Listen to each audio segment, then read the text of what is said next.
Okay. So I will do one thing quickly. So like Federica said, thank you for introducing me. I just want to say good morning to everyone, and I'm happy to be here. Thanks, Federica, for inviting me to speak to everybody. I'm going to revert back to the smaller screen just briefly so I can interact in Slack.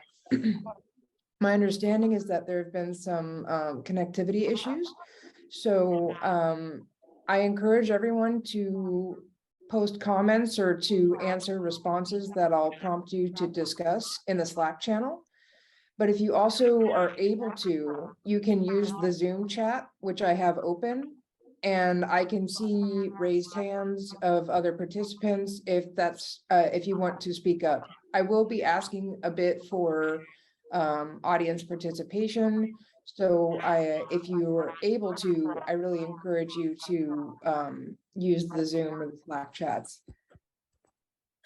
One more thing I will post in the Slack chat anytime during this talk or afterwards.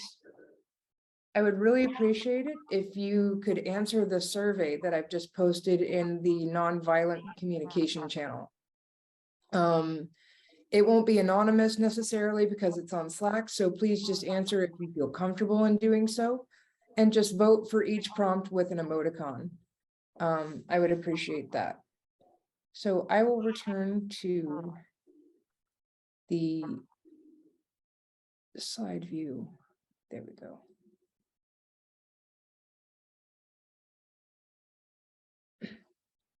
So I just want to remind everybody that this conference does have a code of conduct, and we want to uphold Rubin's values of kindness, trust, respect, diversity, and inclusiveness. And there have been points of contact established for any issues that you might incur with bullying, harassment, or aggression. Their contact information is listed at this slide and other slides from other presentations.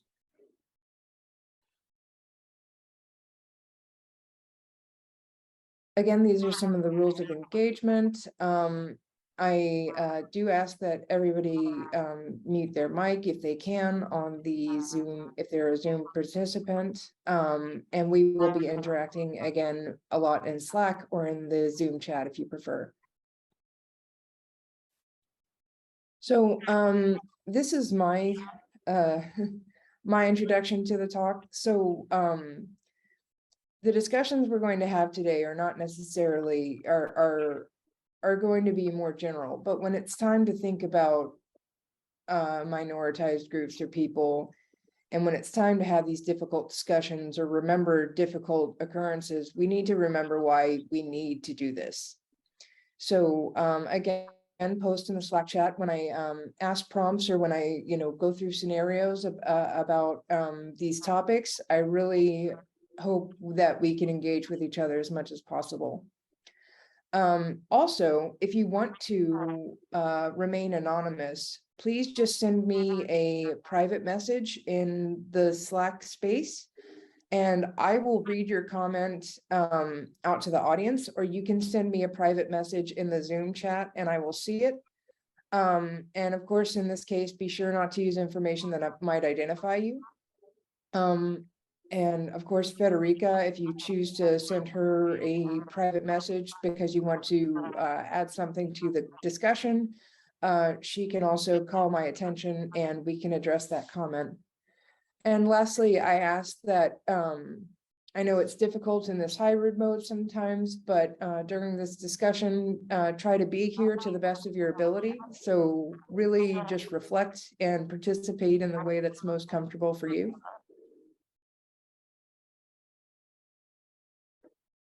So during today's talk, I'll be starting with the first activity, which will talk about cross-cultural communications, which is a very big and important skill to know, especially in an organization like Rubin, which has, like, as Federica said, so many cultures and so many nationalities represented. Then I'm going to discuss the conflict spectrum. And in this activity, we're going to try to understand our different approaches to conflict, what drives conflict, and what drives our solutions to conflict. And then we'll talk about coming up with flexible strategies for solving it. This will go right into bystander intervention, which will emphasize understanding how to resolve a conflict respectfully and how to step up for a victim. And finally, there's no discussing bystander intervention without discussing allyship. Bystander intervention is a very important component of allyship. So I'll spend the last part of my talk talking about how to spot an ally and how to become one. So these materials were adapted from open source materials, essentially facilitated workshops that were developed by both the Canadian Center for Diversity and Inclusion and the University of Arizona's commitment to athletes' total success. So we're going to get started with the first activity, which is called cross-cultural communications.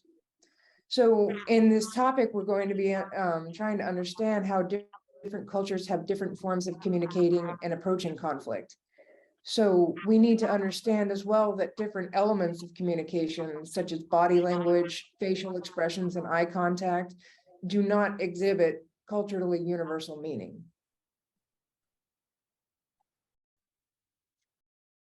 So I found just a quick blurb about that encapsulates this concept pretty well. So cross-cultural communication is the process of recognizing both differences and similarities among cultural groups in order to effectively engage within a given context. So cross-cultural communication refers to the ways in which people from different cultural backgrounds adjust to improve communication with one another. So another term that I like to use is cultural flexing. Not necessarily in the sense of, you go to the gymnasium and then you work out and you want to flex. You want to be flexible and open-minded is more to what I'm referring.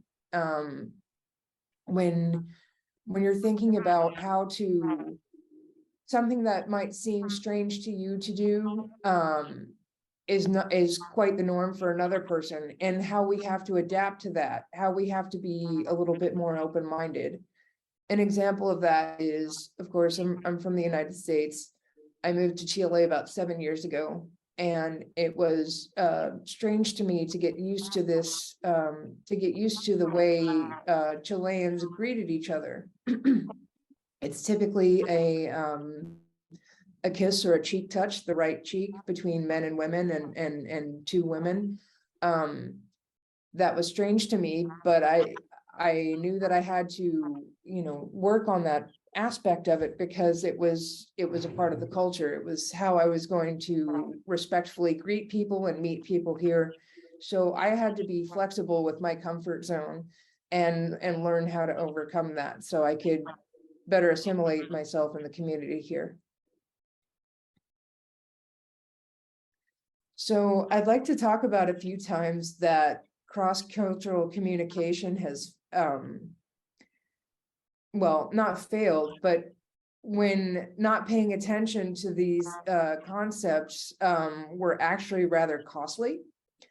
So I was looking for basically business studies, and I found two really interesting and really large failures to understand cross-cultural communication.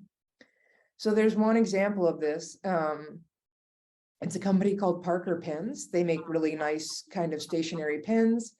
Their slogan was that our pen won't leak in your pocket and embarrass you. So when they were marketing this in Mexico and they had to translate that phrase from English to Spanish, instead of consulting native speakers, they incorrectly translated embarrass to embarazar, which means to impregnate. So in Mexico, when the slogan was published, it literally said, "It won't leak in your pocket and impregnate you." So just even that simple communication error, that simple failure to look into the local space where they were actually going to be trying to sell this pen and communicate with customers, they made a huge misstep, and that's hard to recover from. A really big case study that I found was actually Walmart, the US company. Basically, it's a grocery store primarily, but it sells clothes and various home goods and things like this. Their expansion into Germany from the United States was disastrous. And after a decade of trying to gain ground, the company couldn't find anyone to pay a cent for any of their assets, and they ended up closing all locations or having them remanaged. So what did this huge conglomerate company do to lose complete ground in Germany? Well, they failed to understand the culture of their employees and their customers. So from this case study, secret shoppers and people who were participating and understanding why Walmart was failing found out that a lot of the German shoppers don't like, or at least aren't very used to, friendly customer service. So in typical Walmart culture, there is a person standing at the front door to greet you, to help you find a cart if you choose to, and to basically welcome you to the store. So at this first interaction of entering the store, having the staff smile at customers was strange. And some male shoppers thought the female employees were flirting with them because they were encouraged to promote this different type of customer service. Team spirit is a big part of the American Walmart stores. So when team members started doing morning chants or team building activities to motivate people during the day, German employees found this to be very strange, and a lot of employees ended up avoiding this activity altogether.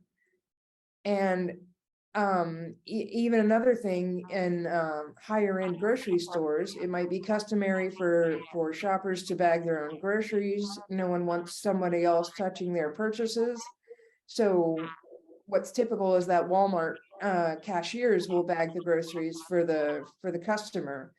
And that was strange to the shoppers. So for Walmart failing to understand the culture of the place that they wanted to start a business in, especially in such big ways, ended up their undoing. So they fought an uphill battle for a decade rather than trying to understand what these customers really wanted out of a shopping experience.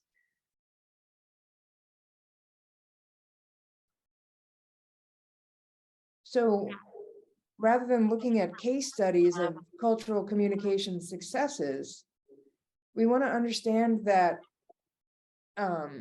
productivity is only possible with communication. So how effective teams are at bridging various cross-cultural divides will directly impact their ability to collaborate and work productively. So obviously, as we understood, the more familiar a support team member or someone is with their customer's language and culture, the more clearly they'll communicate. This will prevent misunderstandings, accelerate resolutions, promote increased customer satisfaction. As we understood from the German case, just understanding what German shoppers wanted from an experience or needed from their shopping experience probably would have made Walmart a success in that country. And in the long term, better cross-cultural communication facilitates greater understanding between teammates, right? When we really understand each other, and especially when we understand that other people are flexing to help us feel more comfortable, or we're flexing to help them feel more comfortable, these create stronger internal relationships, and they foster a greater sense of camaraderie and improve engagement.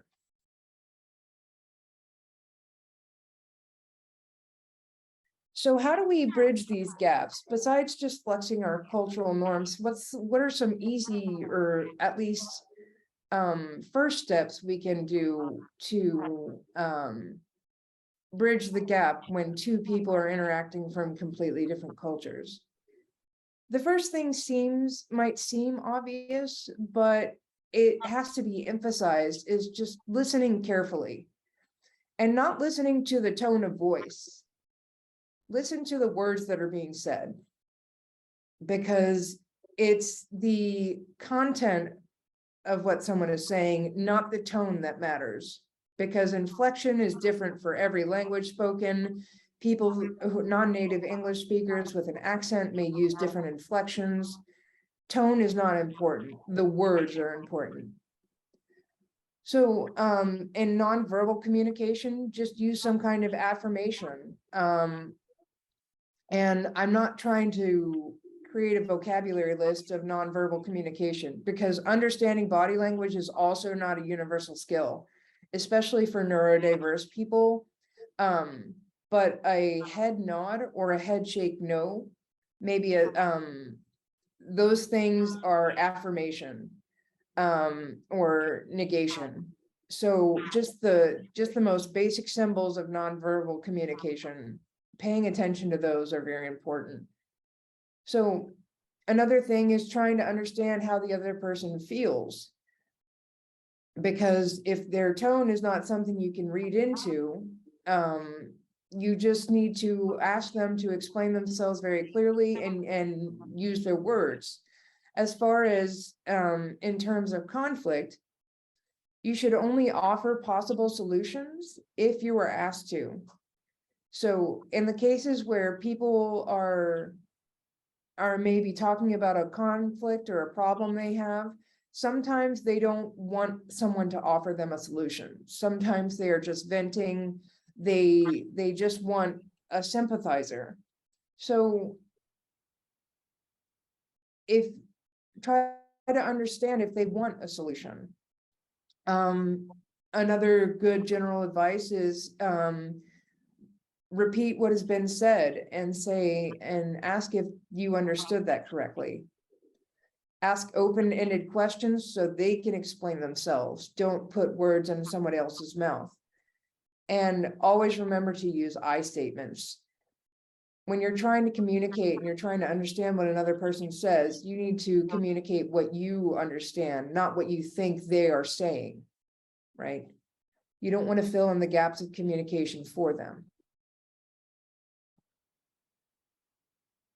So this is where I ask the audience to participate a bit if you can. So I want everyone who's on this call to think about a time where they might have experienced a misunderstanding because of a difference in cross-cultural communication, or if you can recall a time where it proved a success.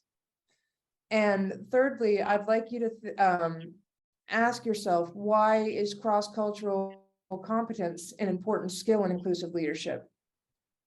So I have the Zoom chat open. I'm also going to open the Slack channel so I can see the comments. I would really appreciate if anyone online, if they have the ability to do so, to post a response.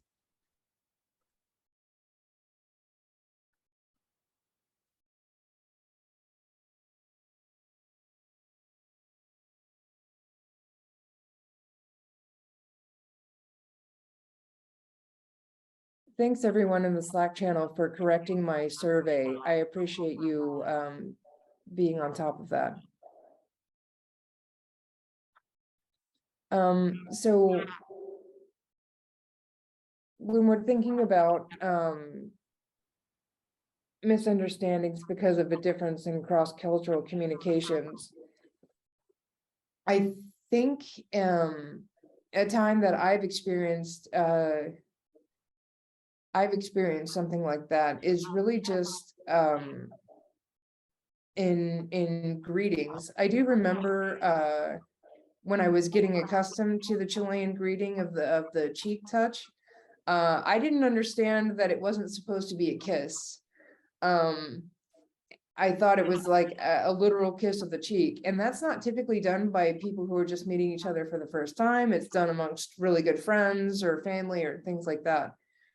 So I went to meet an agent who was going to let me rent their apartment. And when I met them for the first time, I had just put on chapstick, and I did the greeting and I kissed them on the cheek, and they went, I ended up rubbing chapstick on their cheek and they went, "Oh, who are you? That was gross." So I was embarrassed, of course, but it was just, I told them that I was really sorry, I didn't understand, and I was just getting used to that, and we smoothed it over in that time. But it was initially it was a bit embarrassing, but it happens. It was something that I had only observed, that I was just getting accustomed to, and being flexible to that was really important in that situation.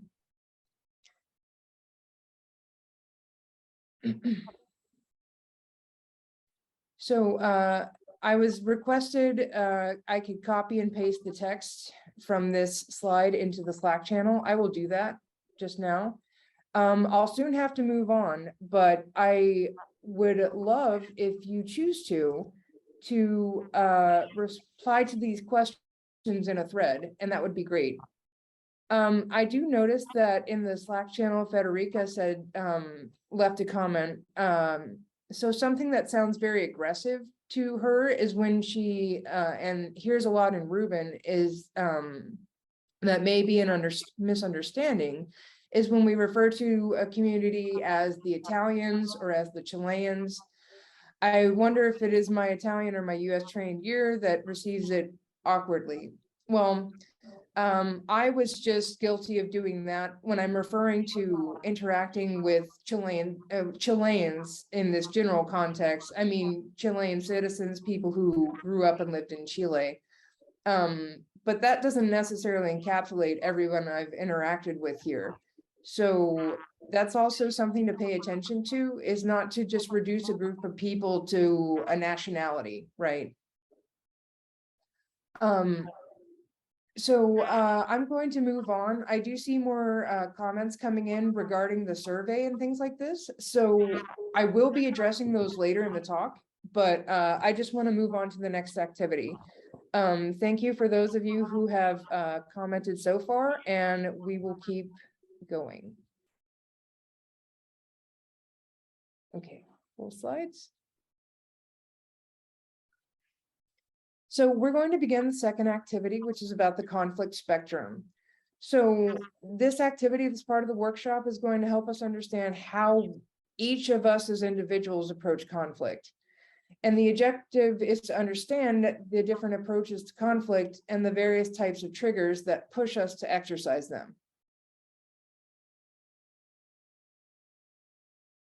So here I have a few scenarios. I will copy and paste them into the Zoom, or if Federica could do that, that would be wonderful.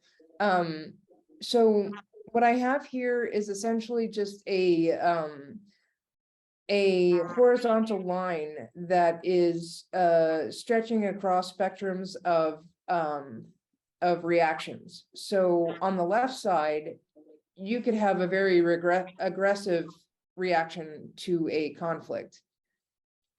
In the middle, and kind of a neutral reaction, you might tend more towards a civil dialogue. And then, of course, on the right-hand side is the opposite of aggressive reaction. It's complete avoidance. So I have these three scenarios to think about where we might fall on this conflict spectrum. And if we can't interact with it on Zoom, if we can copy and paste these in the Slack chat and we can start a thread of discussion, that would be appreciated. So the first one is that you're frustrated because a coworker in another time zone, which for a lot of us, we do have plenty of coworkers all over the world. So this coworker keeps sending you urgent requests outside of your local working hours. So how do you approach this? And what if it keeps happening? If you've already asked them to change their behavior and they don't? The second scenario is I want you to think about what if you got a promotion or some kind of project lead or advantage that a friend at work wanted as well. And that now things are uncomfortable between the both of you because you might have been given some accolade that they wanted, and maybe they feel that things were undeserved or are not being as supportive of you. The third scenario is I want you to think about is when maybe an office mate or someone in the workplace has a very different ideology than you do. And when they talk about it constantly, this could be in politics, this could be religion, this could be just different ways of working even. But if this person keeps just dismissing other ways of thinking and maybe throw the word idiot around a lot, that could make things uncomfortable. So using this spectrum that I have on the slide, going from reacting aggressively to civil dialogue to avoidance, how do you think you would manage each one of these scenarios, or one that you think has happened to you? So I will go to the small screen again and see if there are any comments in the Slack chat.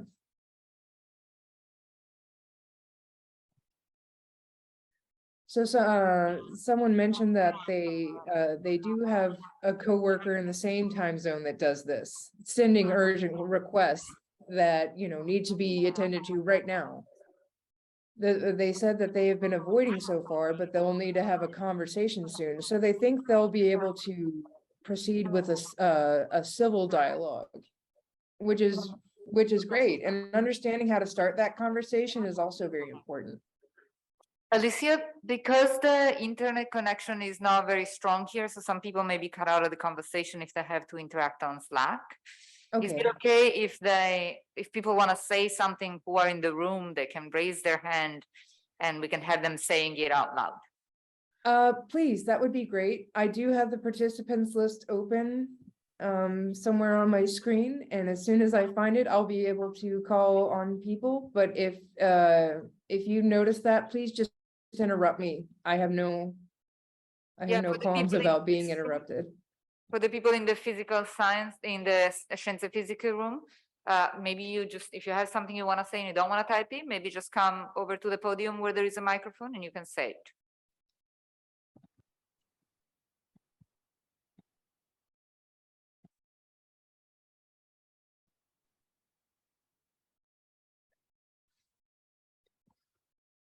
In the Slack channel, I noticed that someone else mentioned that they would change their behavior in response to a conflict. They said that they do not respond to their emails, to this person's emails, until the next morning. Continue to explain that I will only be responding during working hours. And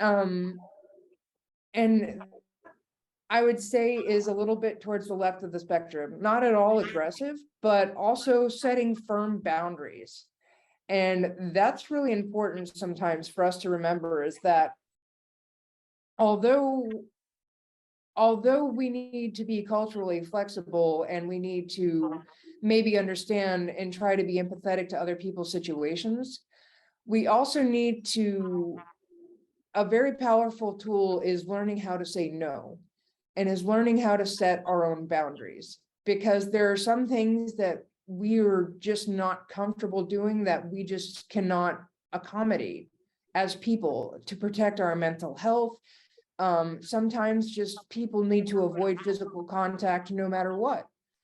And setting those boundaries and learning how to communicate them is very, is a very important tool to have in your toolkit. So I also want to acknowledge that.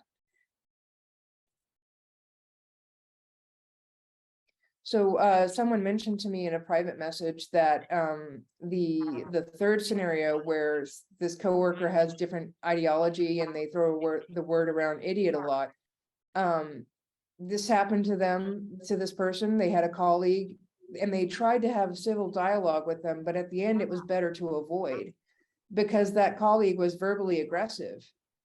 So, and that was a good way to play it. And that's beginning to leak into a scenario where we're going to need to find allies to help us solve the situation. And I'll talk more about that later on in the discussion, but the natural progression of trying to solve that conflict, going from civil dialogue, and when that didn't work, they just had to avoid. That's a terrible work environment to be in, especially when that person knows how you feel, knows it makes you uncomfortable, and consists with the behavior, right? And that's where allyship and bystander intervention are huge contributors to workplace environment. I'm seeing some more Slack chat or replies.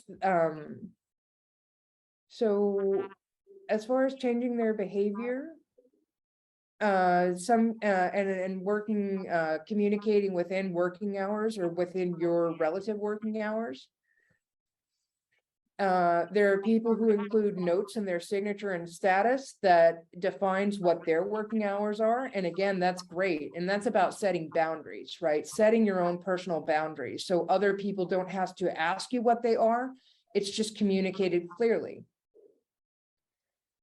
And another person wrote that email signature working hours are a thing I'd like to see become commonplace, like pronouns. And since you can update them if you're away. And that's a very good point, right? So I appreciate that comment as well. And it's something that we should be learning to adapt to as we go into communicating with much more people who are globally distributed. I see one more comment here that I'm going to address, and then I'm going to move on. Please keep the discussion going. We can review this chat, the Slack channel later, and these are all really good comments. So thank you for contributing. The last comment I'm going to read is that they posted that the reaction from the friend in scenario number 2, they say that it's their emotion to process. So this person says that they would not try to take their friend's response personally, and they would try not to have a discussion about it. Instead, they would opt to give their friend space and time, which I think in some scenarios would be the best thing to do, right? If you did have a previously close or good relationship, and maybe sometimes the solution is not talking about it, but giving them space. And what we're going to come to understand is there's no right answer to any of this, but understanding and being flexible to this is the most important thing. So I'm going to continue with the discussion. Please feel free to add more comments as you think of them. I really appreciate the rich discussion I'm seeing already. So thank you for that. So we're going to talk, this slide talks about the approaches to conflict and breaking down that spectrum. So obviously avoiding is denying a problem or just pretending is nothing is wrong.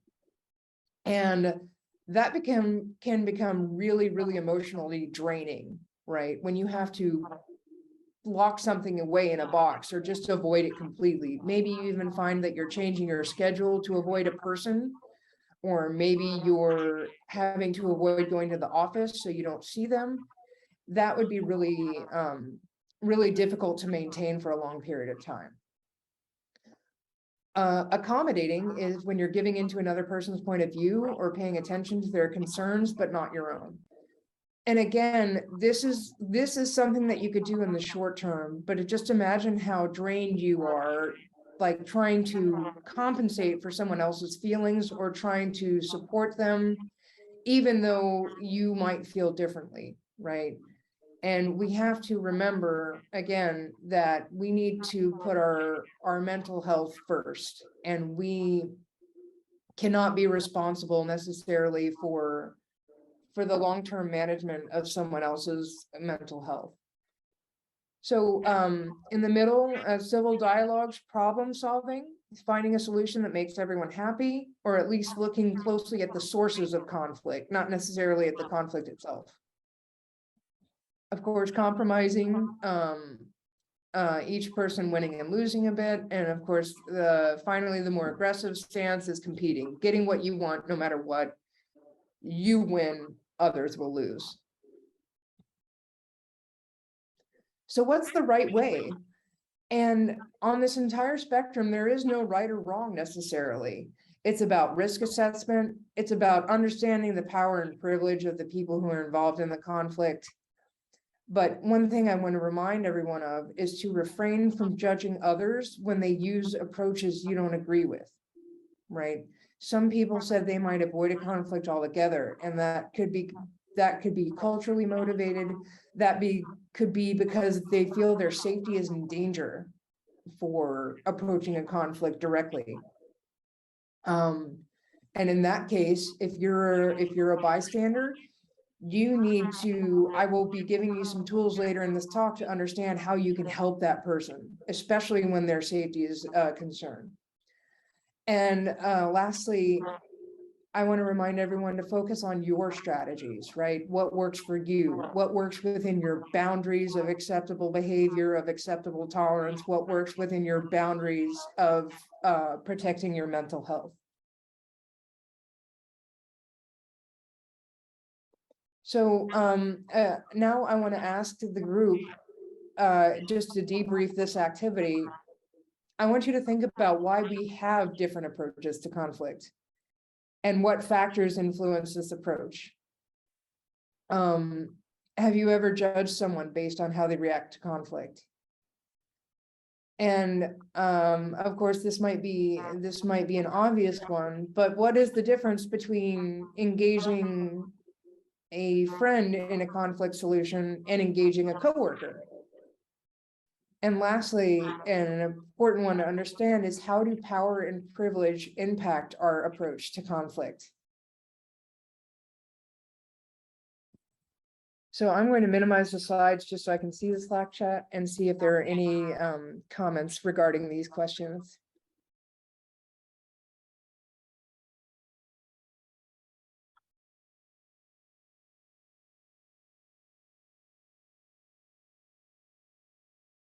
So I want to acknowledge, especially in the question about how do power and privilege impact our approach to conflict.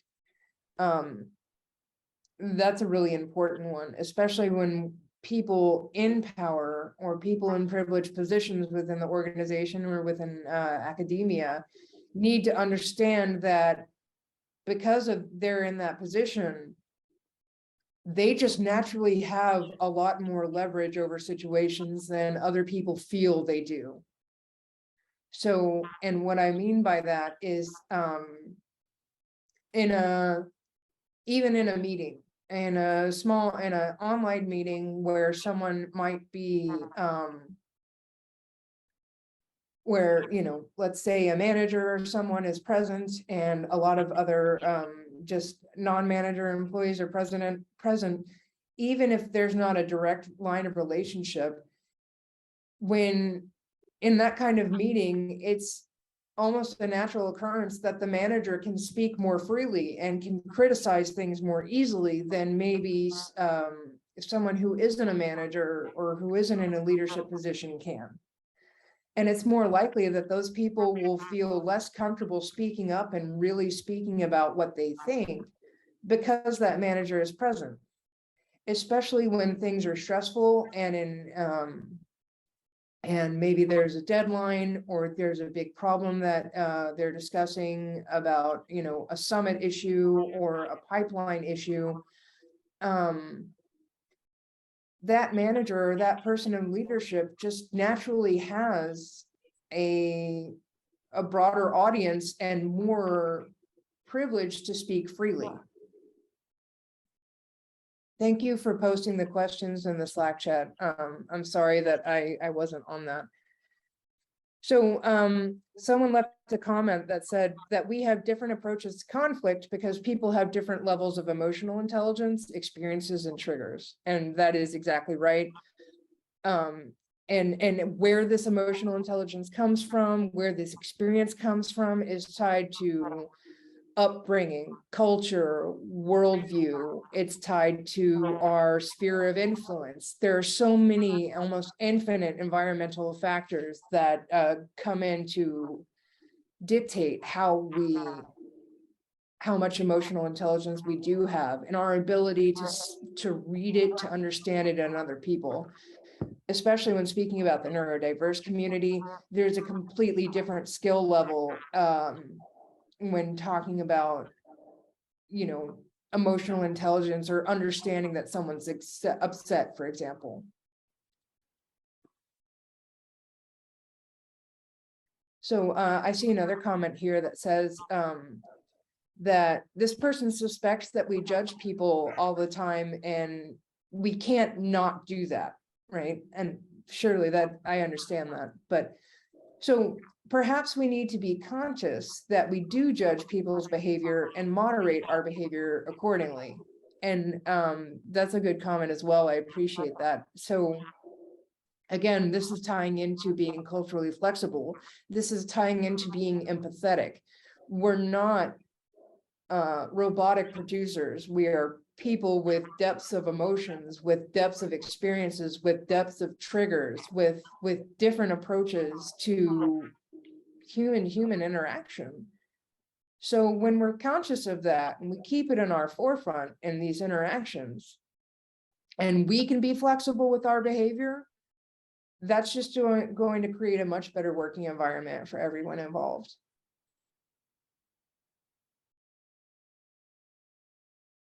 So if there's no more comments about this, I do encourage you to go back and think about it and add more comments later in the day. These are great to refer to later on. I'm going to move on with the presentation. And we will start activity 3. I will go back into full slide mode. Here we are. So now I'm going to get into what will be the biggest topic of today, and it is bystander intervention.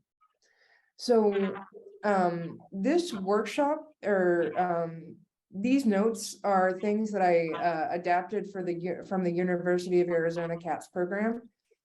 And these are all open source facilitated workshops. So I really encourage you to go dig through this presentation at a later time. All of these resources are listed in the appendix. And the point of them is that you can download these facilitated workshops, you can read through the notes, and you can give these type of presentations for your own working groups. If you feel like this is something that your academic institution could benefit from, a small working group, or some, basically small community within the Rubin infrastructure, all of this is highly adaptable. So I encourage you to look through the appendix and find all of these resources that I've gathered for you. So I did post the survey at the beginning of the talk. Thank you to those who cleaned up the formatting. I thought I had it correct, but I believe each of the 6 prompts, not everyone was able to respond to them individually, but I do feel like that's been corrected.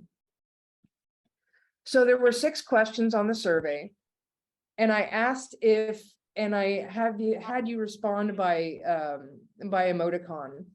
So in bystander intervention, the first question was understanding that if a person intervenes in a problem situation, usually a negative outcome can be avoided. The second question was, it is my responsibility to intervene when I notice a problem. So the responses to that were strongly agree, neither agree nor disagree, or strongly disagree. And what I'm going to try to do, I won't have the total number of responses, but what I will try to do is encapsulate the data that you've responded to in the Slack chat and post it in the appendix. And I'm going to be comparing it to other workshops that I've run similarly, so we can get an understanding of just how frequent these behaviors are.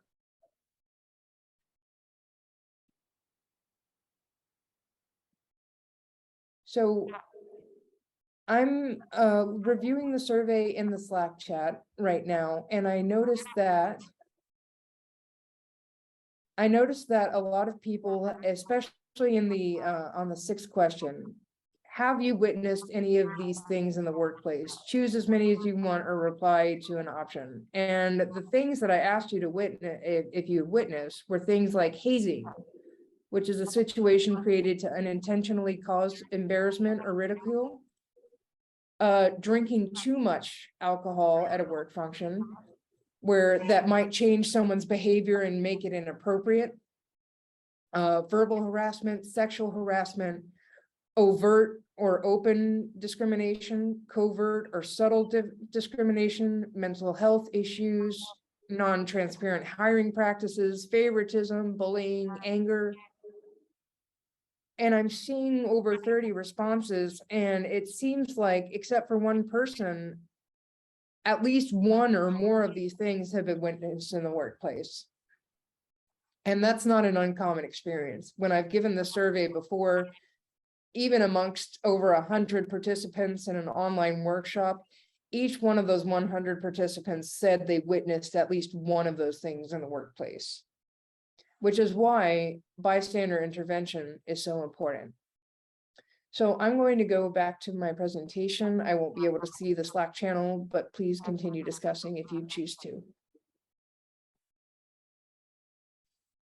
So I'm going to dive a bit deeper into that survey, and I'm going to ask, review this question: could a problem have been avoided if someone had intervened?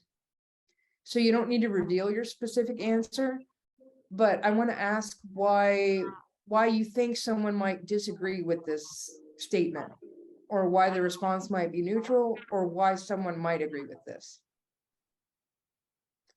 So when I gave this workshop before, some of the comments that I received regarding this prompt was that if, could a problem have been avoided if someone had intervened? Well, this person said, you might make the problem worse or unsafe if you don't have the proper skills to intervene. So you might actually make it worse. Another comment that I received was that you might intervene with a friend or an ally, and they will not react well to the advice. So going back to the Slack channel, why would you agree or disagree with this statement? Can a problem be avoided if someone intervenes?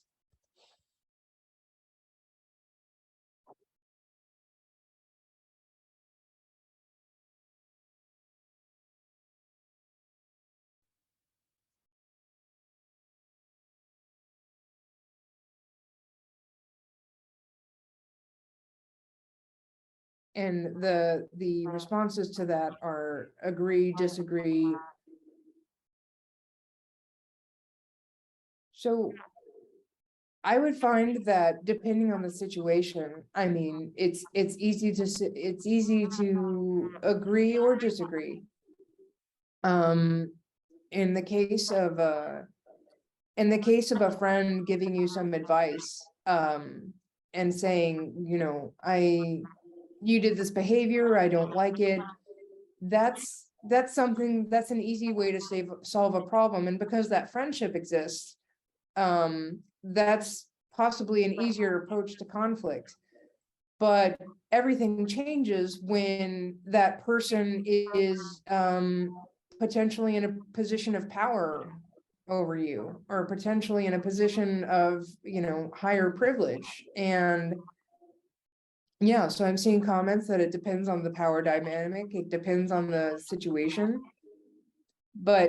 And then there's a comment that says, I think the original problem might be avoided, but all problems are much harder to avoid. So this person interpreted the prompt as the original problem can be stopped. So they said agreed. And that's a great observation. And again, we're trying to understand how much it just depends on so many factors, right? I think the outcome of the intervention depends on the person intervening. This person says, I have seen instances where a person intervening has significantly worsened the situation, either by sharing sensitive information or making it much more stressful for the victim by outing them, or by retaliating against the victim themselves because they felt their interests were threatened. And that's pretty complicated, right? And what I want to do later is step through some tools to assess these situations so we can understand how to make the correct decision and during this when we're judging our approach to intervene or not. So I'm sorry I'm leaving the slide small, but this will be the last one. I want to look at the question, whose responsibility is it to intervene? So why might someone disagree that it is their responsibility? Or why might someone agree? And then the other question is, do you think people in this Zoom meeting are more or less likely to help than you are? So I can paste these in the Zoom chat, or in the Slack chat, I'm sorry.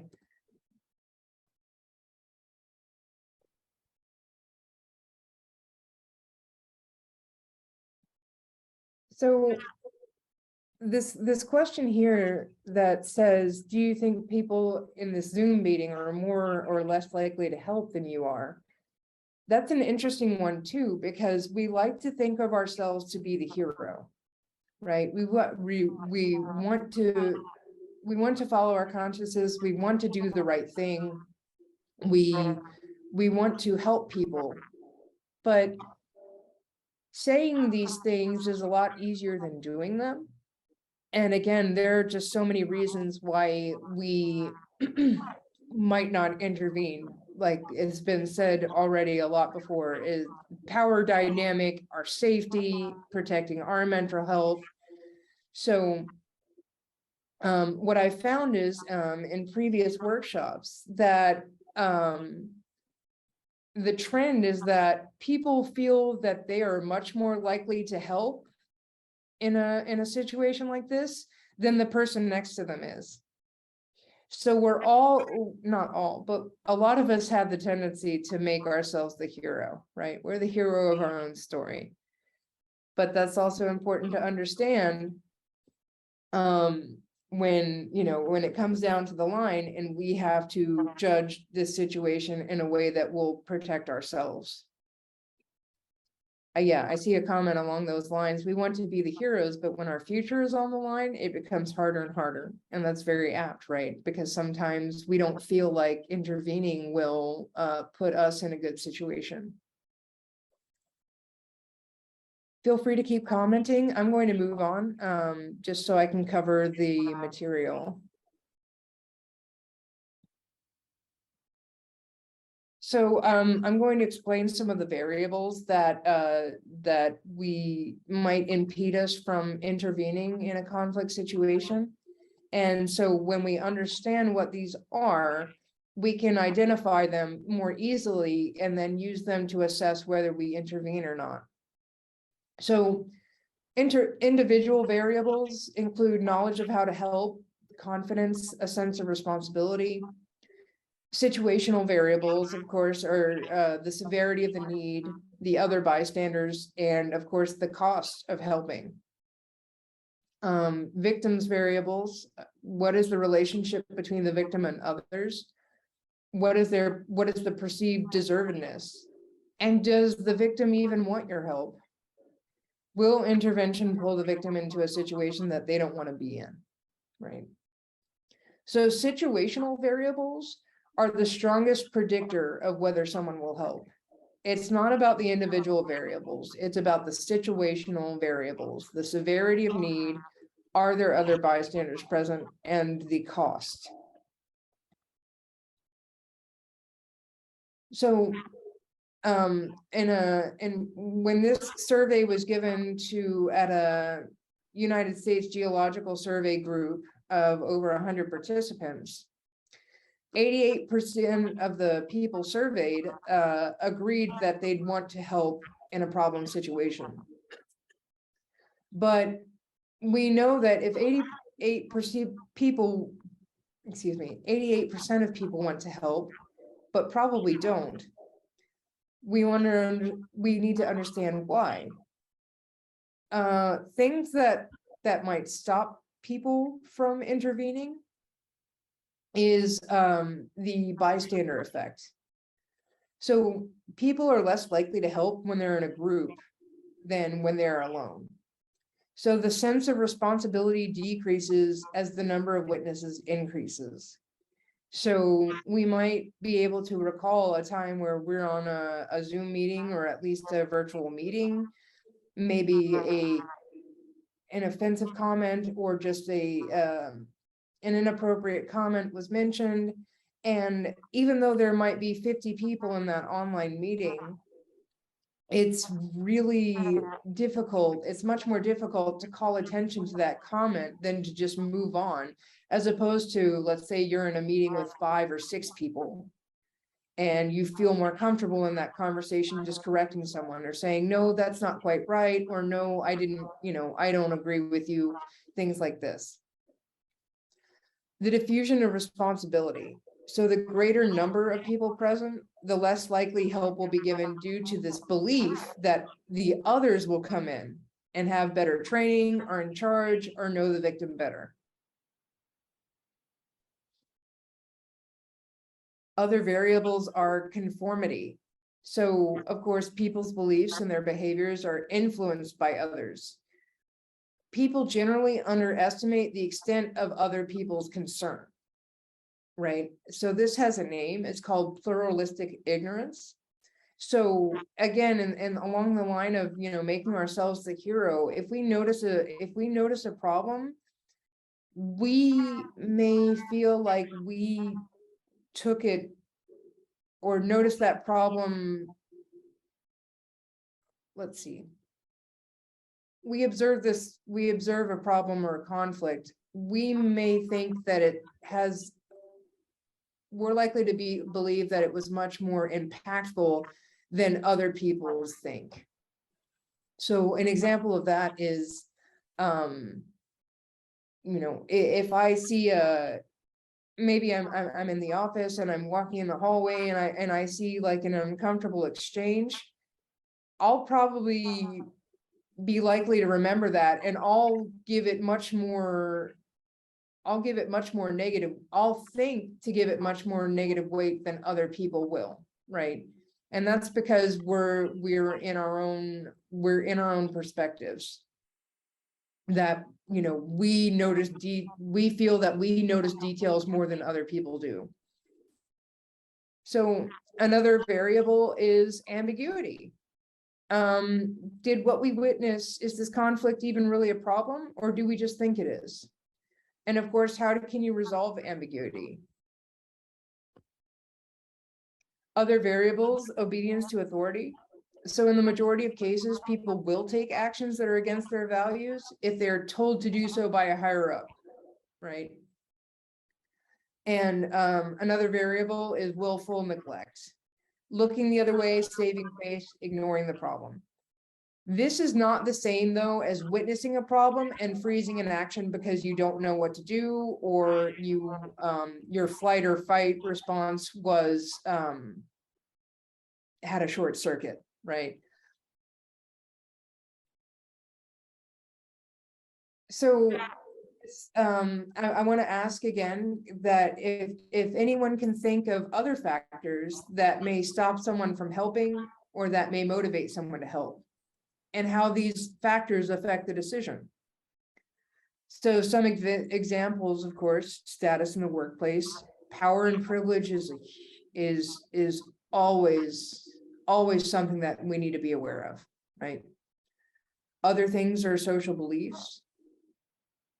How do you think physical traits might come into play between deciding whether to intervene or not? Comments that I've had from previous activities, of course, there's the fear of retaliation that might be a factor. And the person in need has a different culture than the intervener, right? Intervention may not be welcome. Actions could be misinterpreted if you're acting on their behalf. So I'm going to go to small. I'm seeing some comments already that say, There was one question, how about reaction time? It takes time for me to process a situation and convince myself it is requiring intervention. But if my reaction time is too long, then it gets more difficult to intervene. That's a really, I appreciate that comment. I'm going to address a few ways to intervene that might address that question. Someone else mentioned that neurodiversity will affect reaction time. That's very true. So even if it doesn't happen in the moment, I'm going to talk about a few tools that we can use to go back and to address the conflict, even if we didn't do it in real time. Because just letting it slide and ignoring it completely, as we'll see, may make it much worse. So someone posted also that they were struggling to realize that they are no longer at the bottom of the power pecking order, and internalizing the fact that it will be increasingly their job to step up for those more junior than me. That's a great sentiment, and I'm really glad you're motivated to do so. And I hope from this talk, you'll have some of the tools to take with you to do that, because using your privilege is the best way to be an ally. Some people still mention that they're still kind of in a weaker position, maybe in the middle of the rung. But this point about not at the expense of your career is something to keep in mind, right? And that's where we need to really understand the situation enough to understand that if we're in a position where our careers will be jeopardized because we're intervening on someone else's behalf, that's also a very big organizational conflict that, you know, we might need to address, that needs to be addressed as a community, honestly. And it's easy enough to say that, I know. I also understand that we are living in reality, and that it is very easy to say that we should intervene in every conflict, and we should help in every situation.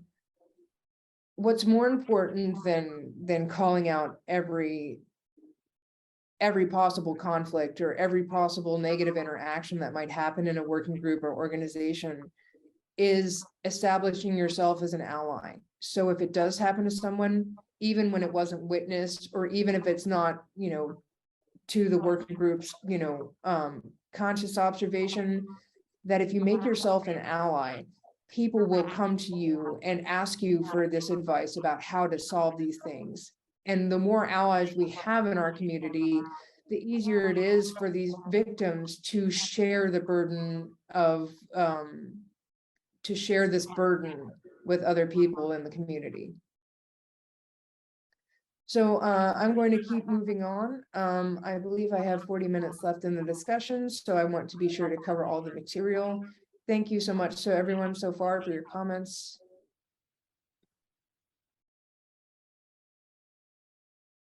So now I'm going to talk about the step up model, 5 steps for effective intervention. Again, these are listed in the appendix, and I really encourage you to go back and download this presentation. All of the materials are at your disposal. So the step up model is a 5-step process for effective intervention. Firstly, you need to notice the event. The second step is that you interpret it as a problem, right? You, no matter what process you went through in your mind to judge whether it is a problem or not, you have to arrive to the conclusion that it is a problem before you can assume personal responsibility in step 3. Step 4, knowing how to help. I'll be discussing specific tools about that later. And of course, step 5, implementing the help and stepping up to intervene in a conflict.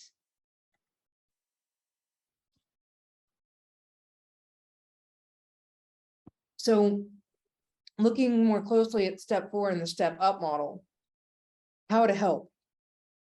What I have listed here are the 5 Ds of how to help. The first D is to direct. And a direct intervention, this may lead to confrontation, but there are cases where it's necessary and useful. And I'm going to be reviewing this, how to have a difficult conversation, a little bit later in today's talk. The other D is to distract, redirect the conversation or turn the attention to something else. Sometimes people use humor to do this. It's not always appropriate, and that's also a tricky situation, but distracting or redirecting the conversation, especially just when there's an uncomfortable moment, let's change subjects. That can be very important just to move past it quickly.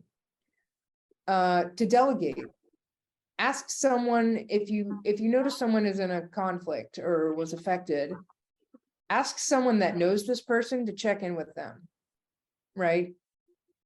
You see, and maybe you can delegate this to yourself. You seemed a bit uncomfortable in that moment. Are you okay? So ask for an ally to help them. You can delay. So in the times where you can't take action in that moment, or you had a delayed response to judging whether it was a problem, you can make a difference with a quick, are you okay? Or offering help after the fact, right? If you notice an uncomfortable moment for someone in a meeting or, in some kind of interaction, just check in with them in a private message, right? Give them the chance to either explain or just to say, no, I'm fine, I don't need help, right? Because even if they don't feel comfortable telling you they do need help, it's something that you've already extended an olive branch, like a show of allyship by asking if by offering to help, right? And leaving it up to them to decide if they need it or not, if they want it or not. And the fifth D is to document. So if you notice an interaction or a negative interaction or something like this, if the situation is already passed or diminished, just take a mental note of what happened and when, right? So this will be very helpful in clearing up ambiguities in the future. And more importantly, it will help establish a pattern of behavior if there is one. If you notice a negative interaction between two people, or between maybe a manager and their working group, if you write down one incident, even just writing it down will cement it in your memory a bit better than just recalling what happened, at a later date. So it's kind of the confirmation. It's a bit of confirmation bias. Like if you buy a blue car and suddenly you began noticing blue cars all over the road, it's not because you're noticing things that weren't there before. It's just that having that physical memory of either writing it down or owning the blue car just makes you more likely to pick up on those things later on. So I'm going to talk about intervention strategies, and I want to talk about the SEEK model. So SEEK, S-E-E-K, stands for safe and respectful responding. So regarding this, I want to encourage everyone to be a lifeguard and not a superhero. And what that means is, if anyone has ever worked as a lifeguard, there's a lot of training to first protect the lifeguard. When you're saving a drowning victim, you're given a lot of training about, how to take them and carry them safely to the side of a pool, or how to extract them from the water without endangering yourself, right?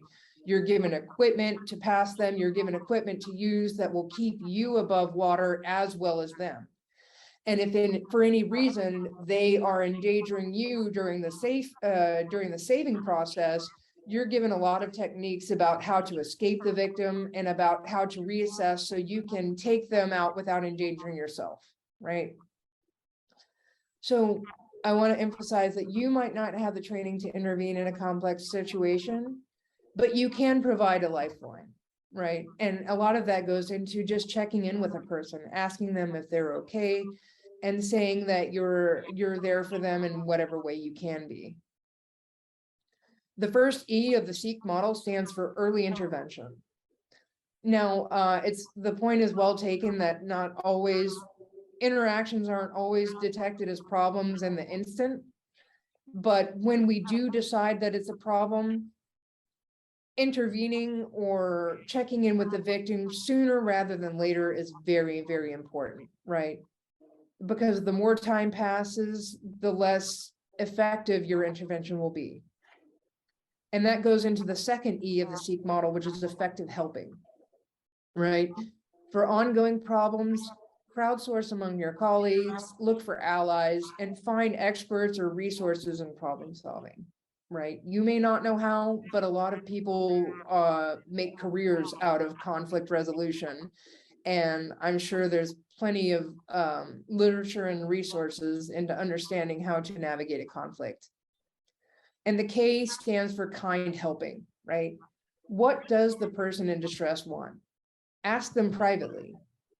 And then also to consider other perspectives, not just yours and not just the victims, right?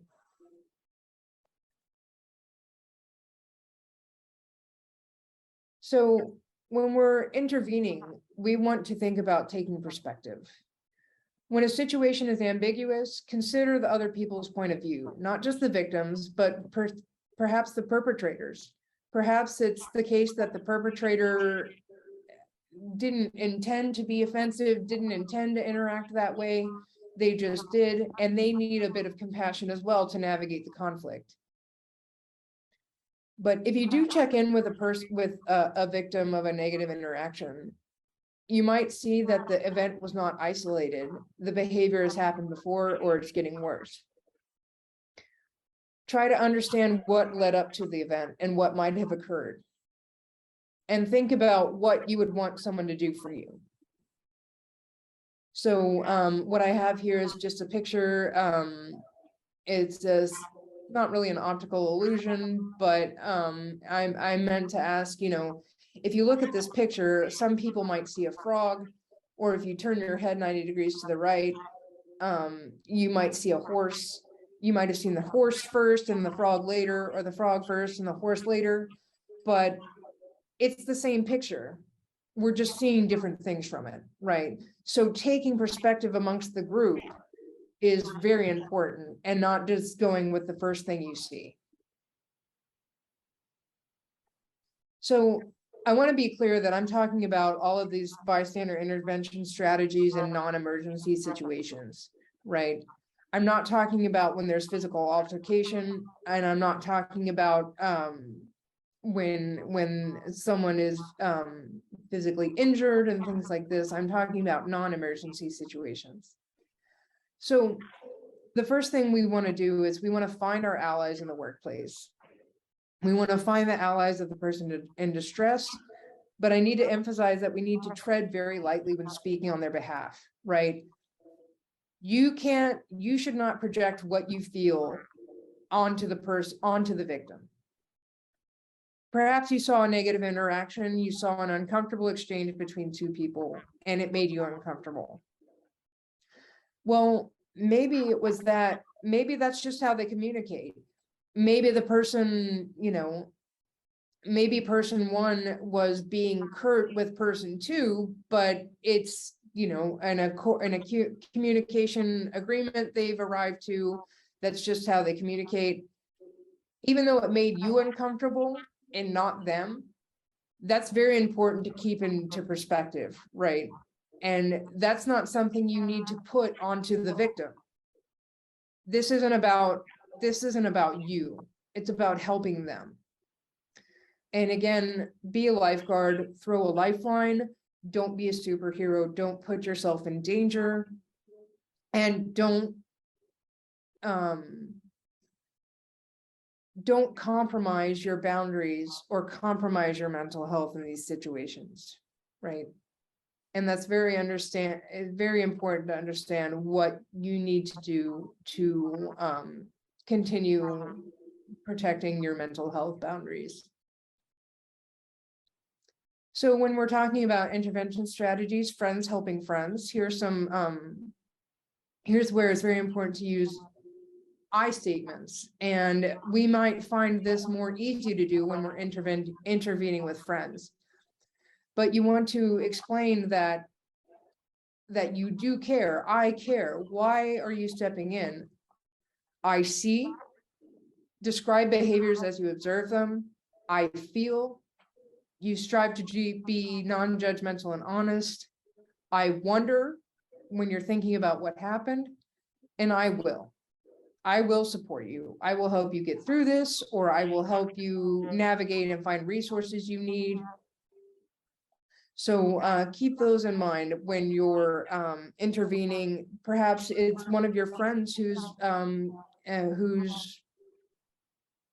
misbehaving. Perhaps it's a friend who has demonstrated a consistent pattern of inappropriate behavior or inappropriate comments. It is important for you to utilize that friendship, to utilize your position of privilege with that person to intervene, because you don't know how their behavior could be impacting other people. I'm sorry. So other strategies to intervene when you're on teams or in a group.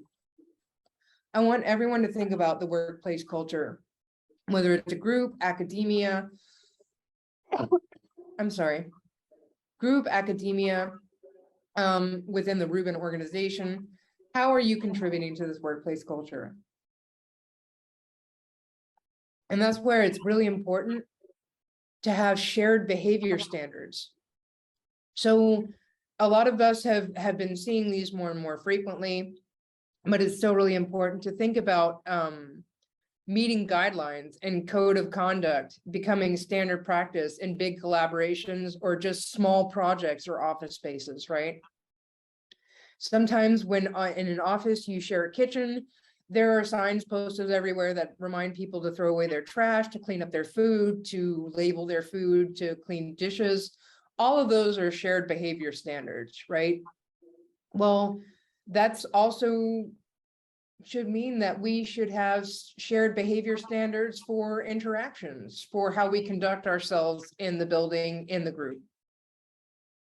And of course, apart from that, thinking about how can the organization help to avoid these high risk situations, especially when it comes to power and privilege. Does the organization have the resources for a person who is not in a position of power and privilege to either call out the behavior, not necessarily live, but to find resources to address behavior of someone who is in a position of power and privilege? So when emotions are high in a conflict, and maybe it's happened during a meeting or you see it in a space, remember that the reasons that people are upset, they don't matter as much as helping them feel heard. It doesn't matter if this person you perceive them as overreacting, or it doesn't, if you think that, why they're upset doesn't matter, right? And we also want to trying to sort out who did what is less important than focusing on how people feel about it, right? Because at the end of the day, the intent of someone's comment or the intent of someone's actions does not equal the impact. If I come and I step on, if we're walking together and I step on your foot, obviously my intention was not to step on your foot, but that doesn't diminish the impact that I stepped on your foot and I hurt your foot. So naturally I'm going to apologize. Oh, excuse me, I stepped on your foot. It wasn't my intention to, but that doesn't matter because I still stepped on your foot. I need to apologize, and we need to address that, right? So when emotions are high, humor can usually help, but it's very important to be not to belittle or patronize anyone, right? Don't use humor about the situation, right? Use humor to use humor to address their emotions. Like, I know how that feels and things like this, but again, tread lightly. So when we're talking about intervention strategies, we also need to evaluate our values-based decisions. So when our values and our actions are not aligned, we can feel uncomfortable. So as bystanders, when something is heading in a wrong direction, remind yourself of how it felt at a time before when you could have intervened, but you didn't, right? You want to motivate yourself to champion a positive atmosphere. So I'm going to, at the beginning of my talk, I had also posted a guidelines for an inclusive meeting and how to have difficult conversations flyer. That came from the Space Telescope Science Institute Envision Working Group. And they got that material from the University Centers for Atmospheric Research. It's basically the equivalent to Aura for astronomy in the United States. It's called UCAR. They have an amazing soft skills training program, and I've included the links to all their resources in the appendix. But when we're talking about direct intervention, right, one of the 5 Ds, this is really important to know. How to have a difficult conversation, or not even when we're directly intervening, but when we're trying to mediate conflict in the future, or when we're trying to call someone out for inappropriate comments. In a meeting, especially with a lot of people, if someone makes an inappropriate comment, just a quick ouch, like, ooh, ouch, that, you know, and really it doesn't need any more clarification than that. Ouch, or even asking them, what did you mean by that? And asking that person to clarify what they said, or at least to walk it back, is very important. And it's a very powerful tool that doesn't require you to say much or to know much about the situation. It's just, ooh, ouch. That communicates that that comment wasn't okay. And the person can say, oops, I'm sorry, and then just kind of smooth it over in the moment. So you can circle back to it, and you save face for both potentially the victim and the person who made the comment, right? When you're having these conversations, you need to remember that everybody's right, but only partially. Even the person who makes these comments and who sets these standards of behavior may have reasons for doing so, or may feel they have reasons for doing so, but of course, it's not necessarily correct behavior, but it's something they've just learned and need to unlearn, right? So when you're having these conversations, keep in mind to use language such as both and rather than either or. This isn't an us versus them. This is a we conversation, right?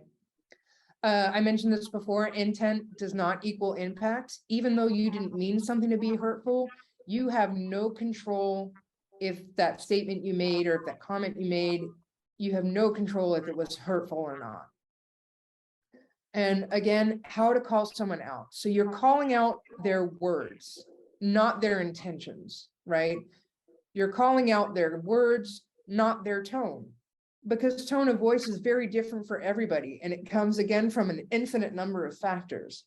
I have a loud, boisterous voice. Sometimes people don't like it, but that's just how I've spoken my whole life, and my family is the same way.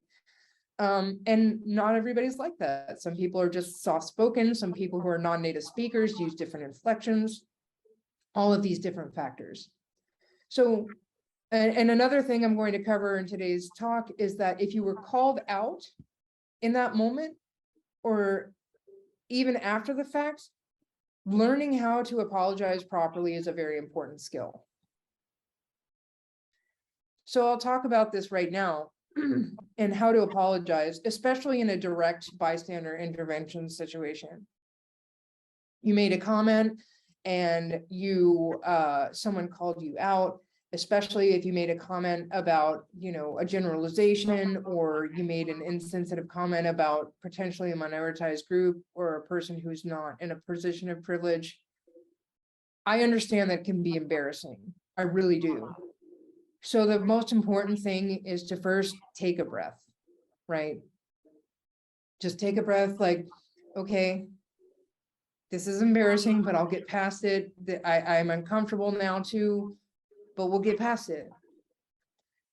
The next thing is to not make it about you. Don't fall over apologizing by saying, well, I didn't mean to do that. And I'm so, and I did it because of this, and I did it because of that. It's not about you. Somebody else was hurt by an action you took or by a comment you made. It's not about you. It's about helping them, right? How to apologize. Listen to if you made a comment and you don't understand why it was offensive, you need to listen, because people will tell you. It's not, especially a minoritized person or a group, it's not their responsibility to educate you, but if they're taking the time and putting themselves in that vulnerable position to explain what you said was not okay and this is why, you need to pay attention. There's just no other way about it. You need to listen. And then you need to sincerely apologize. And that just means that you need to say that you're sorry, that you have taken their comment, that you will remember this moment. And of course, don't overdo it, right? This is not something where you need to, again, make it about yourself. You need to say, thank you so much for calling out that behavior. I need to learn more about this. I will take it into consideration, but I appreciate you putting yourself in that situation. I appreciate you calling me out, right? Because that you have to acknowledge that that's uncomfortable for people to do. So make it about them. Don't make it about you. And of course, for the future, after that moment has passed, seek to understand what happened on your own time. If you feel the need to, considering following up with that person, and you don't need to apologize again, but just say, hey, I took what you said under consideration, and you're right. And what I noticed is that I do it often. So I'm going to try to correct that behavior. And then also keep working on it, right? If it's a tendency to make a comment or to use a tone of voice that offends others, if this is something that you've been called out on, start paying attention to it if you're doing it more than once, and keep working on it. Finally, for the last part of our talk, I believe I just have 15 minutes left, but that should be enough time to cover this material. So I want to talk briefly about how to spot an ally and how to become one. Okay, ally is a verb. So it's to ally yourself with someone else. It's a verb, it's not just a label. So we want to be sure that allyship is understood and practiced well, because if not, someone with good intentions may do more harm than good. So some of the strategies, to be a good ally is to learn about the other cultures, histories, and struggles of a person or a group that you want to ally with. More importantly, when you're educating yourself in these contexts, you want to do well-rounded research on your own, right? And a lot of people actually may share their experiences on social media, and there are affinity groups and plenty of things for people in astronomy, for people in academia, for people in STEM. They're putting their experiences out there, and honestly, just understanding some of that is really impactful. But again, you cannot rely on an oppressed person or an oppressed group to educate you. Do not go up to a person of color or to a trans colleague and ask them very personal questions about their experience or what would you do. It is not their responsibility to speak on behalf of on their identity groups. It is not up to a person of color to speak on behalf of all communities of color. That's not their responsibility, and it's a huge responsibility for them to take. Do not put anyone in that situation. But on the other hand, you want to make friends with people from other groups, right? Friendship is a powerful tool that will give you the firsthand insight into their experiences. And so another strategy is to take a stand when a person faces unjust treatment, and remembering that choosing to stand up is a privilege. So those who are oppressed or treated unfairly can't take a break from these experiences. You bring a different perspective. And this is what we've been talking about so much with bystander intervention, right? Leverage your perspective to support those whose voices aren't heard. Remember that your ability to stand up is also a privilege, right? It may be because you're in a position of privilege. Just honestly, just being able to stand up during a conflict kind of naturally puts you in a position of privilege, because you're able to remove yourself from that situation and just throw yourself behind the victim, right? And that's not something, you know, if they're not able to do that for themselves, that is a privilege that you have over them. So we need to use it. And another strategy is to help bring isolated people into the center. And I don't mean the center of attention. I don't mean look at this person, don't mascot them. That's not what that means. It means that including them in the conversation. It means soliciting their advice. It means really taking their perspective and leveraging it as an asset, right? So when people become isolated, they usually need help being connected to the larger community. So you, as an ally, should build opportunities for these groups to engage with other people, or this person to engage with others, offer support. An example of that might be, you know, essentially just employee onboarding.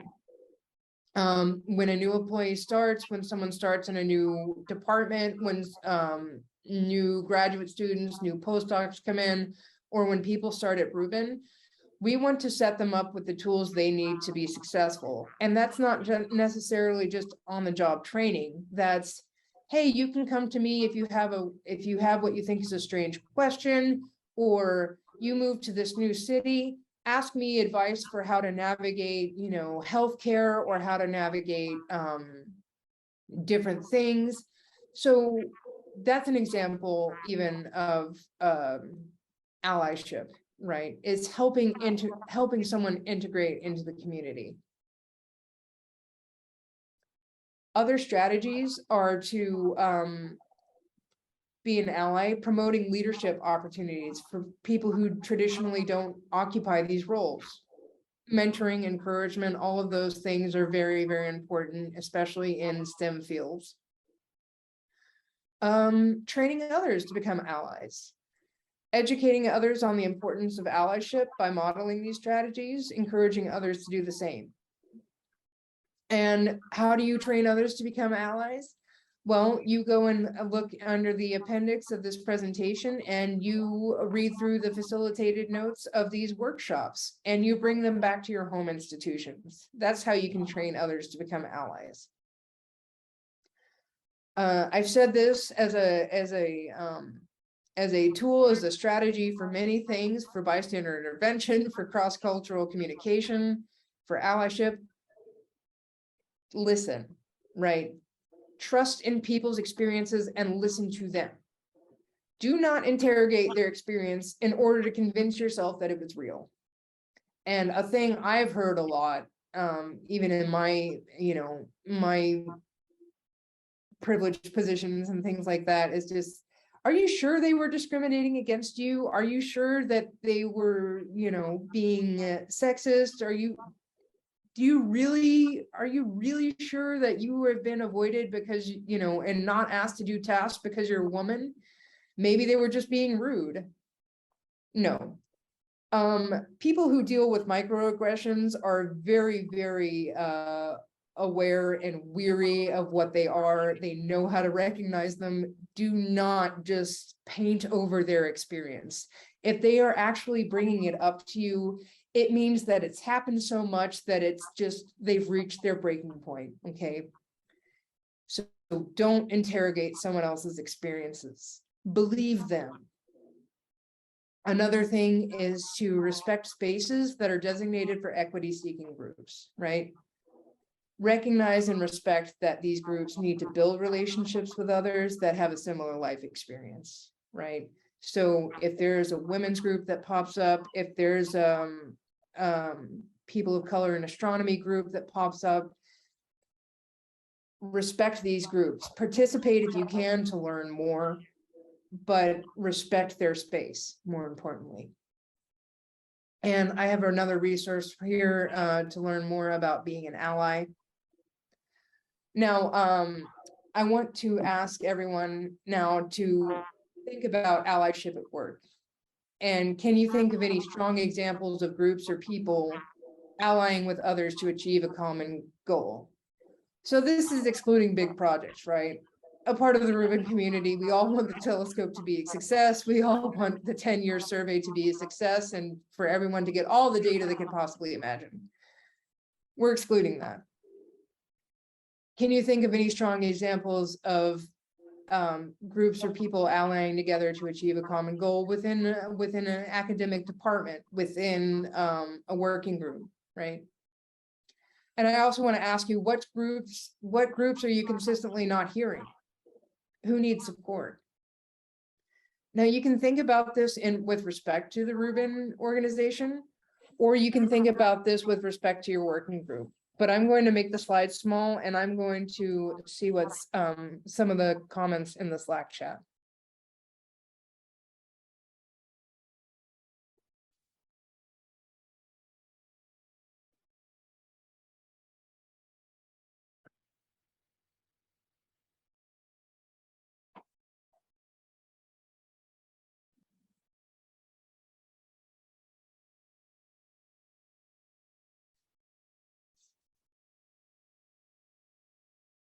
So I see some folks are typing, but I do want to just use this time now to thank everyone for being here, and again to thank Federica and my moderators in the Slack chat for driving this conversation and for inviting me to be here today. It's early in the morning, but I'm about to go up to the summit, so the timing was wonderful, in fact. Very convenient, but thank you all for participating so actively and leaving all your wonderful comments in the Slack chat. I really hope that this was useful to you. Thank you, Alysha. Let's thank Alysha, please.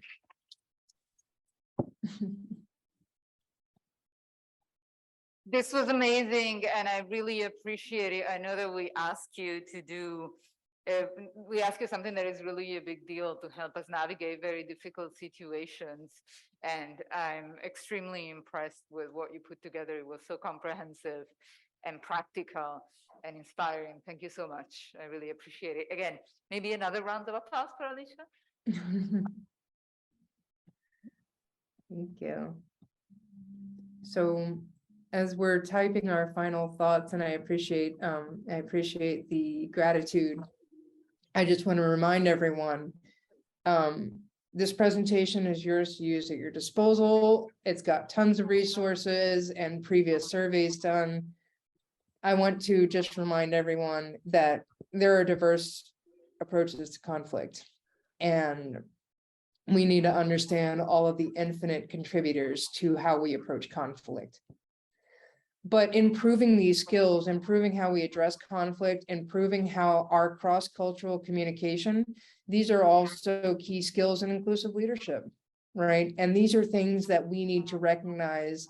If we are leaders in the organization, we need to recognize these skills in other people, and we need to promote their value, right? Because these skills are as, if not more important than our technical skills, right? Especially within the context of the Rubin project. Yes. So, and a reminder that, of course, bystander intervention, the entire concept is to reduce the harm to the victim and to shift that burden to the community. Allyship is an effective way of supporting those involved, and bystander intervention is one of the key pillars of allyship. So today, right now, later on in the Slack channel, you can think of one action item that you can do to be an ally and write it down. Writing it down helps it cement in your memory, and just try to take it as an action. One small thing to help introduce someone to the community, reach out to them, one small thing to address maybe someone's comments in a meeting, one small thing to extend a lifeline to someone that you feel has been struggling, right? Thank you so much, Alysha. And I want to thank everybody who participated and shared their thoughts and comments and talked about these difficult things online on our Slack.